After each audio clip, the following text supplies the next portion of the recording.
आज हम एक ऐसे राजा की कहानी में चलेंगे जिसने सच पूछिए तो एक रेगिस्तान को पूरी तरह बदल कर रख दिया।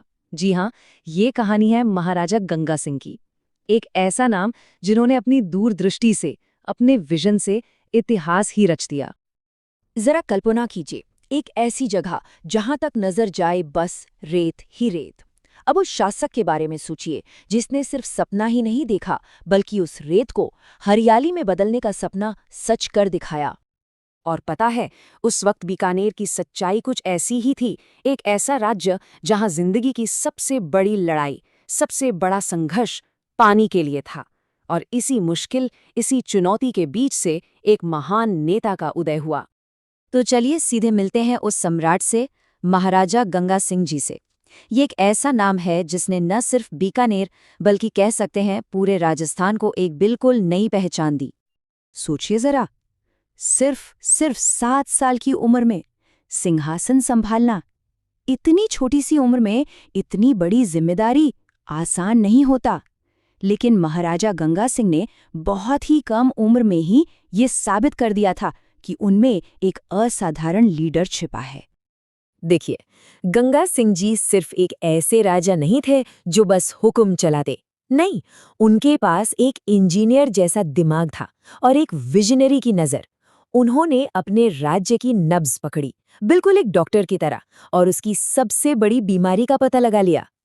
तो सवाल ये उठता है, आखिर वो कौन सी चुनौती थी जिसने महाराजा को इतना बड़ा, इतना हिम्मत वाला कदम उठाने पर मजबूर कर दिया? ऐसी क्या समस्या थी जो बीकानेर के आगे बढ़ने के रास्ते में सबसे बड़ा पहाड़ बनकर खड़ी थी? जवाब जितना आसान सा लगता है उतना ही मुश्किल था। जवाब था पानी। वो समझ गए थे, उन्हें पता था कि तरक्की, समृद्धि पानी के बिना आ ही नहीं सकती। बीकानेर का पूरा भविष्य बस इसी एक चीज पर टिका हुआ था। और बस इसी सोच के साथ उन्होंने एक ऐसे समाधान की नींव रखी जो उस जमाने में किसी चमत्कार से कम नहीं लगता था। एक ऐसा प्रोजेक्ट जो रेगिस्तान की रेत में एक जीवन रेखा, एक लाइफ लाइन खींचने वाला था। इस बेमिसाल प्लान का नाम था गंग नहर परियोजना, और इसका मकसद बिल्कुल साफ था। पंजाब की सतलज नदी के पानी को एक नहर के जरिए मीलों दूर बीकानेर की प्यासी जमीन तक पहुंचाना। और इसकी अहमियत का अंदाजा इस बात से लगाइए कि 100 साल बाद आज भी इस नहर को राजस्थान की जीवन रेखा कहते हैं। ये महाराजा के विजन की ताकत दिखाता है। ये सिर्फ एक कंस्ट्रक्शन प्रोजेक्ट नहीं था, बिल्कुल नहीं, ये एक विरासत थी। लेकिन महाराजा गंगा सिंह की सोच सिर्फ पानी तक ही आकर नहीं रुकी। नहीं, उनका विजन इससे कहीं बड़ा था। वो दरअसल ईंट दर ईंट एक पूरे आधुनिक राज्य का निर्माण कर रहे थे। उन्होंने तरक्की के बीज बोए, जैसे लड़कियों की पढ़ाई को आगे बढ़ाया, नए अस्पताल बनवाए और सरकारी कामकाज में यानी एडमिनिस्ट्रेशन में एकदम पारदर्शिता लाए। उनके राज में बीकानेर सचमुच भविष्य की तरफ दौड़ रहा था। और बात सिर्फ बीकानेर या राजस्थान तक ही सीमित नहीं थी। महाराजा गंगा सिंह का प्रभाव भारत की सरहदों के पार तक फैला हुआ था। उनकी पहचान एक ग्लोबल लीडर की थी। पहला विश्व युद्ध, उन्होंने उसमें ब्रिटिश एम्पायर की तरफ से भारतीय सैनिकों को लीड किया और उनकी बहादुरी के लिए, उनके साहस के लिए ब्रिटिश साम्राज्य ने उन्हें सर की उपाधि से नवाजा। ये उनकी मिलिट्री स्किल्स और लीडरशिप को इंटरनेशनल लेवल पर मिला एक बहुत बड़ा सम्मान था। तो ये उनकी लीडरशिप के दो अलग अलग पर बेहतरीन पहलू दिखाता है।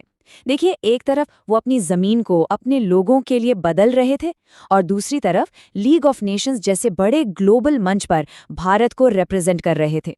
वो एक ही वक्त में एक विजनरी बिल्डर भी थे और एक कुशल डिप्लोमेट भी। तो चलिए अब बात करते हैं उनकी विरासत की। उनके जाने के बाद उनका काम आज भी किस तरह जिंदा है और हम सबको क्या सिखाता है।